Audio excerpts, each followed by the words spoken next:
Hello everyone, I'm CJ Werleman.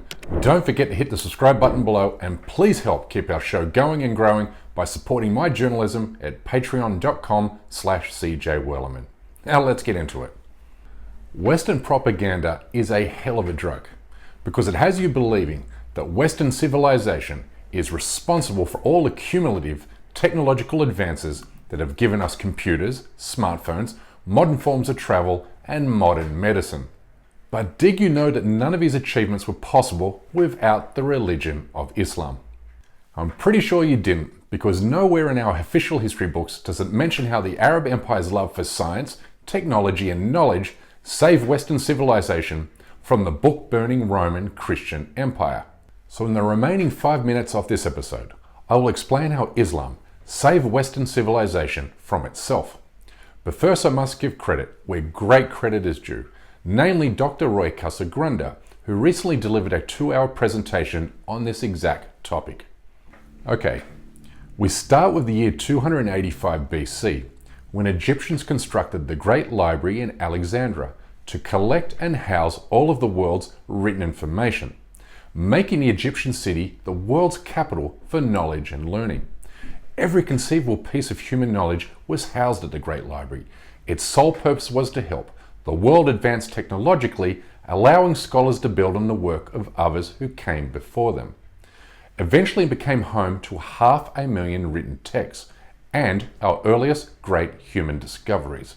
Eratosthenes not only realized the Earth was round, but calculated its circumference and diameter within a few miles of their actual size. Heron of Alexandria created the world's first steam engine over 1,000 years before it was finally reinvented during the Industrial Revolution. The Great Library existed for 6 centuries, but in roughly 400 AD, the Christian Pope issued a decree to have the Great Library destroyed, because he feared science and knowledge would threaten the growth of Christianity and therefore the Roman Empire.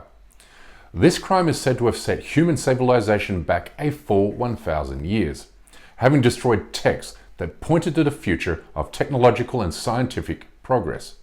But as good fortune would have it, human civilization gets a lucky break when the Persian Emperor Shapur the Great establishes his own Great Library, or what he calls the Great Academy of Gondeshapur, in what is Iran today. In Gondeshapur, he builds an academy that will be the Persian equivalent to the Great Library.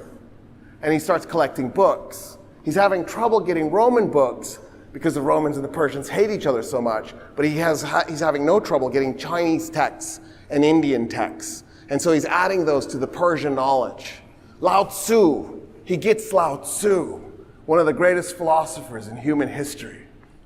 The Academy in Gondeshapur soon becomes a destination of refuge for scholars and scientists who fled persecution from the book-burning Roman Christian Empire in the 6th century, taking with them texts they had saved from the Great Library in Alexandria and later the Academy of Athens. 1 century later, in the year 632, the religion of Islam arrives on the Arab Peninsula, and within just a few decades, Prophet Muhammad, despite being outnumbered, out-resourced and undermanned, leads these Muslims to victory over the centuries-old Roman and Persian empires. No way the Arabs should prevail. Within a few decades, they completely conquer the Persian Empire. It was 1,200 years old at that point. Can you imagine a 1,200-year-old empire? You can't comprehend it not being there. In the period spanning roughly 80 years, from 632 to 711 AD, the Arab Empire reached from Pakistan to Spain, making it the largest empire the world has ever known. But contrary to Western propaganda, Muslims weren't forcibly converting populations by the sword. In fact, there were no recorded mass killings or genocides of non-Muslim populations under Arab Muslim rule, which made the Arab Empire uniquely peaceful and tranquil in comparison to all empires that had come before it. In fact, only 2% of the Arab Empire was Muslim, but it ruled over 60% of the world's Christian population. But what made the Arab Empire really stand out from the leaders of the Roman Christian Empire was that the Muslims were humble and intellectually honest in proactively seeking out knowledge and scientific understanding. Those Arabs walked into Gondeshapur after conquering it. And they turned to the Persians and they went, what's that? And the Persians go, it's an academy. The Arabs go, cool, what is that? They go, it's a repository of all the knowledge of the world that we know of. And the Arabs go, show us. And the Persians go, what choice do we have? Take them in. And the Arabs go, teach us. And the Persians go, what choice do we have? We will. Around about this time, a Muslim by the name of Al-Kindi comes along and builds on the works of the ancient philosophers that came before him, while also translating many of the Academy's books into Arabic from Greek, which suddenly gave Arabs access to these writings. This access paved the way for the greatest mathematical discovery in human history, when a man named Muhammad al-Khuzami started studying Hindu mathematics at the Academy in Gondeshapur. Khwarizmi invents algebra and Arabic numerals. So the next time you're doing math, remember to thank al-Khwarizmi that you're not using an abacus to do Roman numerals, which are impossible. Really try. Set up Roman numerals, put a minus sign under it, and try and subtract Roman numerals from Roman numerals. You'll tear your hair out. Forget multiplication and division. Al-Khwarizmi creates a math system that you can work on.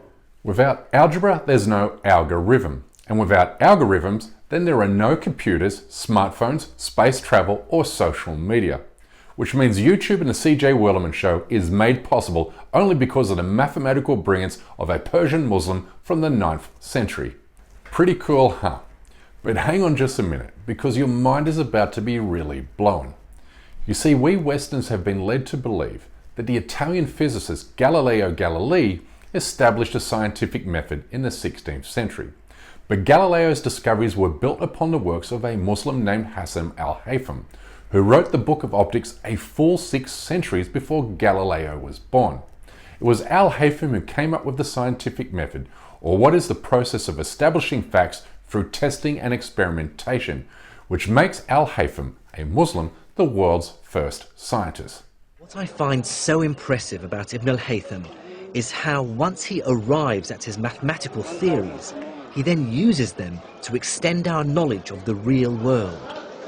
So, for instance, he used his new ideas about light to deduce that the Earth's atmosphere is of a finite thickness. And he even estimated what that thickness is. Arab Muslims not only invented modern agriculture and modern plumbing, but also founded the coffee industry by bringing coffee beans from Ethiopia to Yemen and then planting them in the province of Yemen called, funnily enough, Mocha. But while Muslims were racking up these groundbreaking technological advances, the Spanish began conquering Muslim-controlled territory in Europe, and with it sabotaging the great scientific advances of the Arab Empire. When the Spanish were conquering Spain from the Muslims, they kept encountering libraries.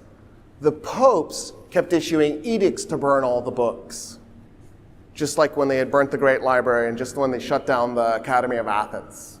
They wanted to continue this. The thinking went, you only need one book, it's the Bible. Why are we doing this science stuff? We don't need this. What we need to do is purge the libraries of all these books that make me feel uncomfortable.